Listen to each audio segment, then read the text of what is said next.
أعوذ بالله من الشیطان الرجیم بسم الله الرحمن الرحیم. ویلکم ټو هوم اف بیولوژي. نننې زموږ ټاپک دی کینډم پنجای. کینډم پنجای نه مخکې موږ د کلاس 9 بیولوژي یو دوه کینډم ویډیو چې دا موږ اپلوډ کړې ده، پای کې یو کینډم مونیرا دی، یو کینډم پروټسټا دی، دا پسې دریم نمبر کینډم دی کینډم پنجای. نو نننې زموږ ټاپک دی کینډم پنجای.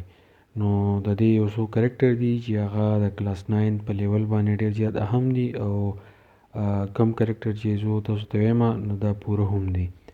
نو دې اولنی کرکټر دا دی چې یونیسیلولر په کینډم پنجای کې اولنه خبره دا ده چې دا یونیسیلولر هم کېدای شي.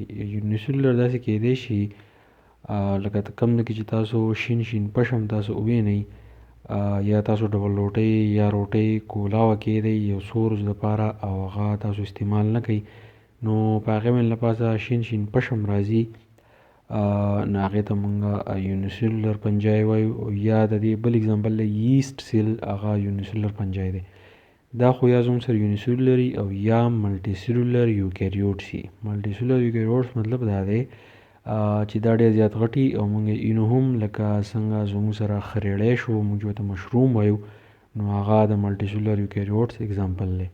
بله پکې څه خبره ده، دی هیو نو کلوروفیل، په دې کې کلوروفیل نشته، لکه څنګه چې په بوټو کې کلوروفیل وي، د نور رڼا چې ده هغه راکاږي او خوراک تیاروي، نو خو په کینډم پنجای کې کلوروفیل نشته. دا خبره چې ده یاد ساتئ.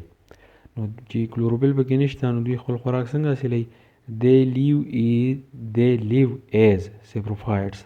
کم څیزونه چې مړه شي دوی خو یا د هغې نه خوراک حاصلوي، چې د مړ څیز نه څوک خوراک حاصلوي نو هغې ارګانیزم نه موږ سیپروفایټس چې دی دا ورته وایو، آر پیراسایټس. او دا چې دی زموږ سره پیراسایټس وي، پیراسایټ چې دی موږ مبتخواره ته وایو. نو بعضې پنجای داسې شته چې هغه د بل ارګانیزم نه په تیاره باندې په مبته باندې چې دی خوراک اخلي. بل پکې دا خبره ده they get food by absorption، چې کله دوی خوراک اخلي نو په absorption باندې اخلي. که هغه زموږ سره یونیسیلولر دي او یا ملټي سیلولر دي، نو د دوی چې کوم بدن دی نو کله چې دوی خوراک پارټیکل ته نږدې شي نو دوی چې دی هغه څه چې دی ابزورب کوي. بله پکې دا خبره ده چې their cell wall is made of chitin، او زموږ سره دا خو یا یونیسیلولر دي یا ملټي سیلولر دي، نو زموږ سره څونه خلیې چې په دې کې دي نو د هغې چې کوم سیلوال دی هغه د کایټین نه جوړ دی. نو کایټین د ټکي چې دی دا تاسو یاد ساتئ خامخا. اوس د کینډم پنجای یو درې اګزامپل دي، ډېر عام اګزامپل دي. د اولنی پکچر تاسو وینئ، دا چې کله موږ مایکروسکوپ باندې ییسټ سیل موږ سې کوو، دا اولنی اګزامپل دی ییسټ سیل. نو ییسټ سیل چې دی هغه زموږ سره مایکروسکوپ باندې چې دی داسې ښکاري، دا زموږ سره یونیسیلولر پنجای ده. په دویمه کې تاسو وینئ دا خریړی دی، خریړي ته موږ چې دی مشروم ورته وایو. او په دې دریم نمبر پکچر کې تاسو وینئ نو دا زموږ سره دی، دې ته مولډ وایي. مولډ دا دی چې کله زموږ سره په یو خوراک په څیز باندې یا په بل شي باندې زموږ سره شین پشم راوخیږي نو هغې ته چې دی موږ مولډ چې دی دا ورته وایو. نو دا د کینډم پنجای یو څو کرکټرز وو.